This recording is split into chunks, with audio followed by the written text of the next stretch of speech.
How are we doing there, boys and girls? Manthieus here, and welcome back to another video. So, another day and another week on the PTR. We had some very interesting PTR changes this week, but the one I'm going to talk about for a few minutes in this one is going to be one that the goal makers are going to be very interested in. The legendary crafting, we now appear to have had a little bit of material balancing. We're now starting to get a better idea of exactly how much it's going to cost, or at least what materials are going to be needed to start crafting these rank 5 and rank 6 legendaries that everybody's going to be after. And boy oh boy did Blizzard throw a spanner in the works that I didn't necessarily expect. Let's just ever so quickly take a look at leatherworking and take a bit of a look at the Vestige of Origins for a moment. They've balanced some of the materials. Now, the base materials, so leather for your leatherworker, your cloth for your tailors, your ore for your blacksmiths, that sort of stuff is, yeah, you need a bunch of it to make these Vestige of Origins, but it's not going to be outrageous. What's ridiculous is these Korthhike Crystals. Originally, you only needed one of them to create a single Vestige of Origins, and even with only one, people were losing their mind at how expensive they expected these Korthhike Crystals to be. They've upped it to 40. Yes, 40. This is a lot.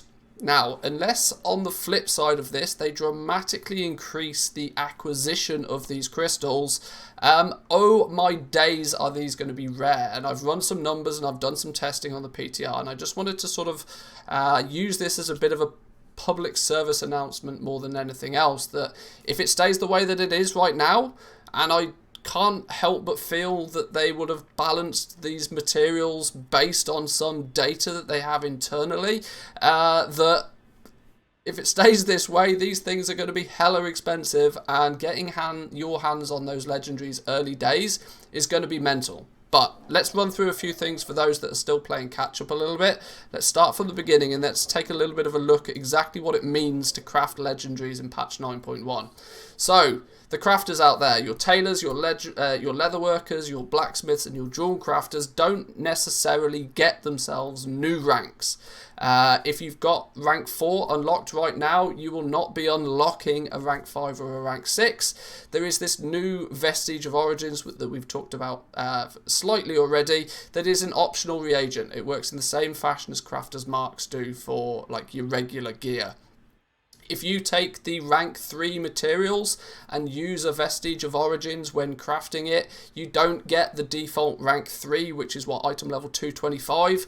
Out pops an item level 249 base legendary, which of course the community as a whole is, you know, naming rank 5. And if you do the same, you throw one of these Vestige of Origins on top of a rank 4 when crafting. The important thing to note here is that when crafting, any current rank 3s or 4s that you may have already crafted can never be changed. They just are what they are. A rank 4 with a Vestige of Origins pumps out an item level 262, which in turn is being named rank 6, sort of passively. So how does this work with this legendary optional reagent then? Well, getting hold of this, there is a few things that you need to understand about how we get to this before we dive a little bit deeper into just the materials and some of the issues that we may have. Now, of course, leatherworkers, blacksmiths, tailors and jewel crafters all have their own version of this, but the acquisition of the recipe is exactly the same for all of them. It is reputation locked and it is renown locked, and so we know categorically that we are not going to get our hands on this Vestige of Origins to start crafting legendaries until week 2. So there is a bit of a buffer here. There's going to be that first 7 days of patch 9.1 where there is a bit of a buffer, which could be its saving grace, but we'll talk about that a little bit more in detail. But as you can see, they each have their own individual material costs. Tailors are, considering tailoring isn't really a profession that has a lot of materials it can draw from, Blizzard have really gone hardcore with the amount of materials. For starters, 75 penumbra thread. Now, penumbra thread's a vendor item, but by default, it's 9 gold a piece. The smart people out there can get it for as low as 7 gold 20 a piece, but that's still a sizable chunk of change just in vendor mats, on top of the fact 400 lightless silk. Might not cost a huge amount on some realms out there, but trust me, take a look at the average price of it on a medium pop realm. Lightless Silk is still an average of about 20 gold a piece across the EU. That's humongous amounts of gold just to create this optional reagent before you add all of the other materials that you need for crafting legendaries anyway. But there we go, there's a little bit of a very quick 2-minute overview of exactly how we do the catch-up. How does this Korthhike Crystals come into play then? Well, I've been spending a lot of time on the PTR, and you don't get many of them. There's maybe 4 or 5 dailies that you can do on Korthia, and the rewards for the dailies out here, it seems to be a random chance what the reward is for the daily. It can be anything from gold to anima, to one of these Korthhike crystals, to even a piece of gear. The loot table for the daily rewards is relatively large, meaning that through testing, I've really only been able to get an average of a Korthhike crystal every other day, just by solely doing the dailies. But there is a saving grace. There is some other ways that we can get these Korthhike crystals. So far, to my findings, you can get them from rares and treasures on Korthia. So if you do spend a little bit more time out in the new zone, like hunting down the treasures, which you undoubtedly will do because it's the new zone, you have the opportunity to get some more of these Korthhike crystals, but they still only tend to be drip fed to you. The weekly, overall, kind of like the meta quest, the weekly quest for Korthia, does also have a chance, it's not guaranteed, but a chance to have a Korthhike crystal in the loot box when you turn that in as well. So, some numbers for you. How many of these Korthhike crystals can we expect to get, and why is needing 40 of them such a problem? Well, as I've stated here, with some very minimal effort on a single character, you can probably get 4 or 5 a week. It roughly seems to be about a 50-50 chance whether you get one per day.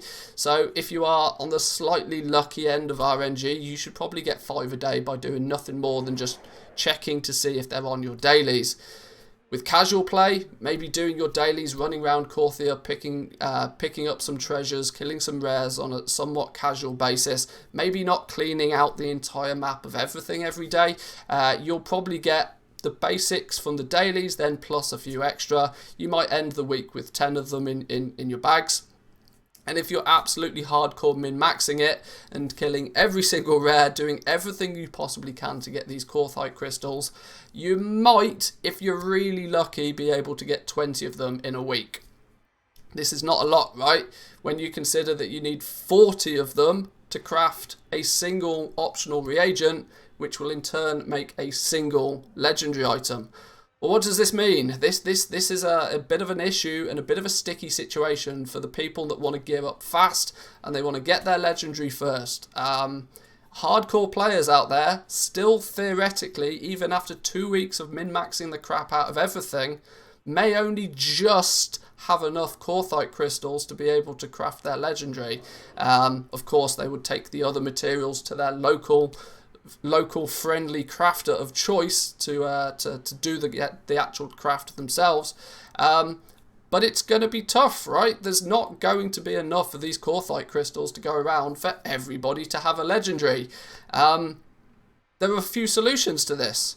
We may need to start looking at alts. If you are very attuned to gearing up fast and you want to be prepared for the new raid or the new Mythic Plus season and you want your legendary quickly, you might have to sacrifice your alts to be able to do this. The Korthhike crystals are bind on equip. They can be traded on the auction house, they can be traded between characters on your account. There's no limitation to where you get them from. If you have an alt army going into patch 9.1, lucky you, because you might need it. You might need to be running around Korthia and just grabbing up as many of these Korthhike crystals as you can just to funnel them all to your main character to guarantee their ability to craft their legendary in week 1. The other option is, of course, turn to the auction house. But this natural level of scarcity of these crystals, and everybody's going to want their legendary week 1, right? The actual crafters out there that for the most part who are selling these legendaries on the auction house all day long and have been making silly amounts of gold so far in the expansion, they are just going to be hoovering up these crystals off the auction house as soon as they see them. And it would not surprise me if we see some absolutely ludicrous prices for these Korthhike crystals in the first couple of weeks. But what we said earlier, the Vestige of Origins cannot be crafted until week 2 of 9.1. We know that for a fact. That gives us a 7-day window, right?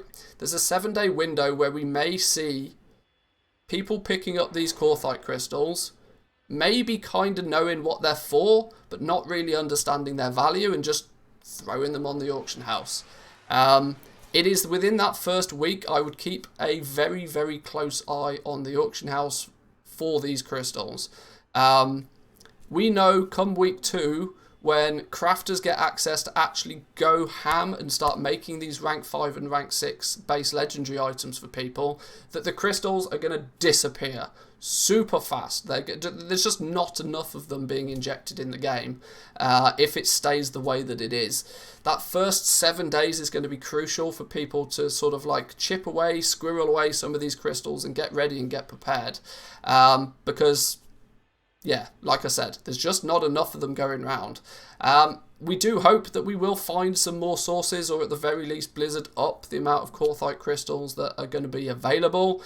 But it's going to be cutting it close, I think. So there's not really much more for me to say to it than that, other than, you know, be prepared. Alt armies, I've heard people sort of questioning that should I be getting my alt armies ready to just zerg through Korthia, do the daily quests every day, and my answer to that is absolutely. The more of these crystals you can get your hands on early days, the better, because, yeah, there's not enough to go around. But I'll leave it there, boys and girls. If you enjoy these kinds of videos, remember to hit the video with a like. It really does help the channel grow. If you're new around here, hope you enjoyed the video. Consider subscribing. We've got loads of content on the goal making and the economy side of World of Warcraft. But I'll leave you there, boys and girls. I'll catch you all next time. I've been Manthieus, and peace.